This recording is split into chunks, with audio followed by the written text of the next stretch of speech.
आपण राजस्थानी स्टाईल पोहे करणार आहोत। साहित्य सिंपलच आहे, फक्त थोडंसं त्याच्यामध्ये एक ट्विस्ट आपण टाकणार आहोत। तर आपण त्याचं साहित्य बघू।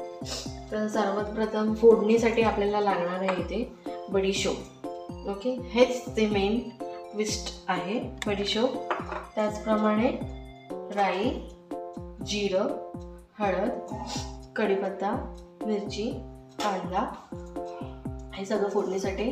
त्याचप्रमाणे थोडेसे आपल्याला शेंगदाणे सुद्धा भाजून तेलावरती फ्राय करून घ्यायचे। नंतर चवीनुसार मीठ, लिंबाचा रस आणि वरतून थोडंसं डेकोरेशन वगैरे करण्यासाठी आपल्याला कोथिंबीर आणि थोडेसे डाळिंबाचे दाणे। आणि आता आपण कृतीला सुरुवात करू। तर सर्वात प्रथम तेल इथे तापवत ठेवायचं आहे।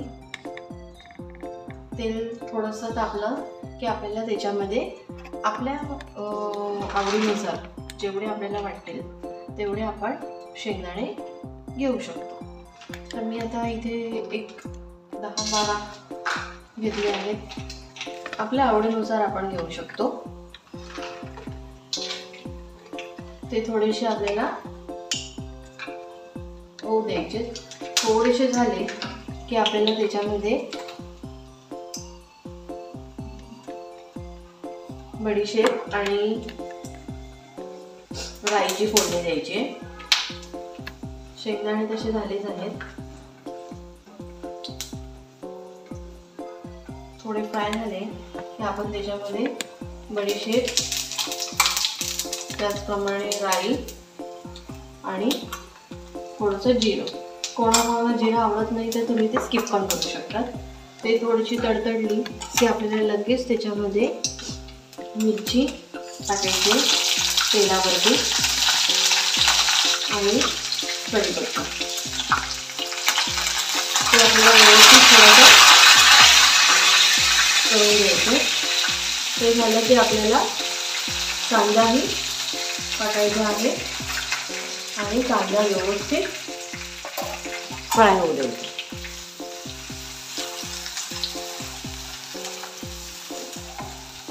कांदा व्यवस्थित फ्राय होण्यासाठी आपल्याला त्याच्यामध्ये थोडंसं मीठ टाकायचं।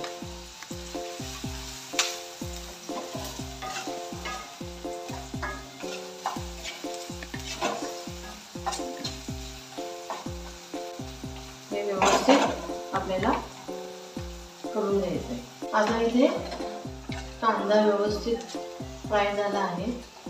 थोडंसं त्याला असं साईडने गोल्डन शेड आली आहे। तर आपण आता त्याच्यामध्ये थोडीशी हळद टाकून मिक्स करून घेऊ।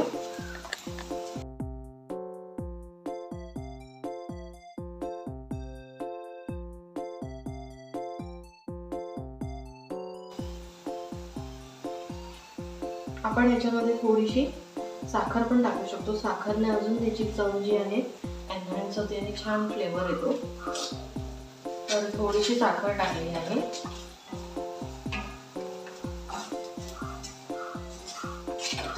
त्याचप्रमाणे आता आपल्याला कोथिंबीर आपण थोडीशी टाकून घेऊ।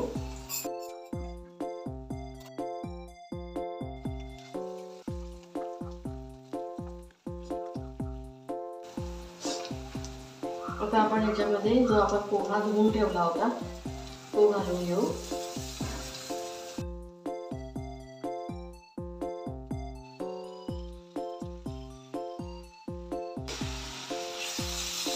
आता आपण पोहा व्यवस्थित याच्यामध्ये सगळ्या मसाल्यामध्ये मिक्स करून घेऊ।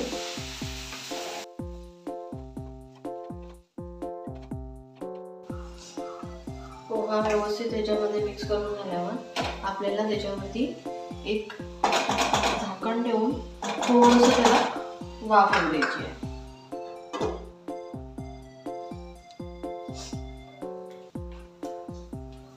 एक वाफ आपण काढली आहे। आता आपण व्यवस्थित मिक्स करून घेऊ। बघू शकता पोहा एकदम सॉफ्ट पण आहे।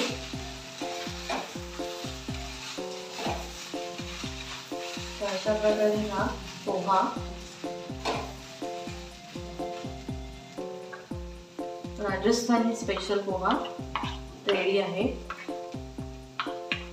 आता आपण त्याला सर्व करू. सर्व करण्यासाठी आपल्याला त्याच्यासाठी बोलमध्ये काढून घ्यायचा आणि थोडेसे लिंबाचे दाणे आणि लिंबूचा रस ऑप्शनल आहे. तर राजस्थानी पोहा रेडी आहे.